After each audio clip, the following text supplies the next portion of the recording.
Welcome to PM7 politics. తెలివిగలవాడు తమ తప్పును కప్పిపుచ్చుకునేందుకు ఎదుటివాడిని pool చేయడం మామూలే. వైసీపీలోని కీలక నేతల పుణ్యమా అని వారి టెక్నిక్లు, ట్రిక్కులు ఇప్పుడు కొందరు అనుసరించడం చూస్తే మతిపోతుంది. అయితే రేషన్ రైస్ మిస్సింగ్ వ్యవహారం ఏపీ రాజకీయాలను షేక్ చేస్తుంది. తాము తప్పు చేయలేదు కాబట్టే బియ్యం మాయంపై లేఖ రాశామన్నారు పేర్ని నాని.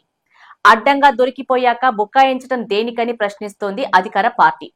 పేదల బియ్యాన్ని బుక్కిన వారెవరినైనా వదిలే ప్రసక్తే లేదంటున్నారు మంత్రి నాదెండ్ల మనోహర్. ఈ విషయాలను ఇప్పుడు తెలుసుకుందాం. మాజీ మంత్రి పేర్ని నాని కుటుంబం మెడకు రేషన్ బియ్యం వివాదం చుట్టుకుంది. మచిలీపట్నం మండలం పొట్టపాలెంలో నాని సతీమణి పేరుతో ఉన్న గోడన్లో బియ్యం మిస్సింగ్ వ్యవహారాన్ని ప్రభుత్వం సీరియస్ గా తీసుకుంది. పేర్ని నాని కుటుంబానికి చెందిన గోడన్లో 187 టన్నుల రేషన్ బియ్యం మాయమయ్యాయి. అయితే తమ గోడన్లో మాయమైన బియ్యం ధర ఎంతో చెప్తే ఇస్తామని కృష్ణా జిల్లా జేసీకి లేఖ రాయటం సంచలనంగా మారింది. డిప్యూటీ సీఎం పవన్ కళ్యాణ్ ఆదేశాలతో గత నెల 28, 29, 30 తేదీల్లో పౌర సరఫరాల శాఖ అధికారులు ఎంఎల్ఎస్ పాయింట్లలో తనిఖీలు చేపట్టగా 187 టన్నుల తేడా ఉన్నట్లుగా గుర్తించారు.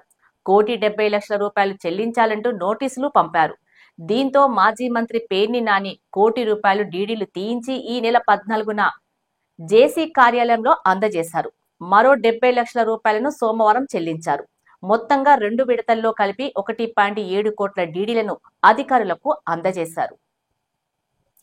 ఈ వ్యవహారంలో గోడన్ ఓనర్ గా ఉన్న జయసుధపై క్రిమినల్ కేసు నమోదు చేశారు పోలీసులు. దీంతో పేర్ని సతీమణి జయసుధ తనయుడు కృష్ణమూర్తి అజ్ఞాతంలోకి వెళ్లారు. మచిలీపట్నం జిల్లా కోర్టులో జయసుధ బెయిల్ పిటిషన్ దాఖలు చేశారు. దీని విచారణను ధర్మాసనం తిరిగి 19కి వాయిదా వేసింది. 2 రోజుల తర్వాత పేర్ని నాని అజ్ఞాతం వీడారు. సోమవారం తన ఇంటికి చేరుకోవడంతో వైసీపీ నేతలు ఆయనను పరామర్శించారు. బియ్యం లెక్కల్లో తేడాలు ఎందుకు వచ్చాయో తనకు తెలియదన్నారు పేర్ని నాని. తాము తప్పు చేయలేదు కాబట్టే బియ్యం మాయంపై లేఖ రాశామని పేర్ని నాని చెప్పారు. మరోవైపు పేర్ని జయసుధ పేరుతో రేషన్ నిల్వలు ఉన్న గోడౌన్ను అధికారులు స్వాధీనం చేసుకున్నారు. బియ్యాన్ని మార్కెటింగ్ గోడౌన్లకు తరలించారు. తర్వాత లెక్కలు చూసి తేడాలుంటే కేసులు పెడతామన్నారు అధికారులు. పేర్ని నాని కేసులో కక్ష సాధింపులేమీ లేదన్నారు మంత్రి నాదెండ్ల మనోహర్. 4,000కు పైగా బ్యాగులు మిస్ అయినట్లు గుర్తించామన్నారు.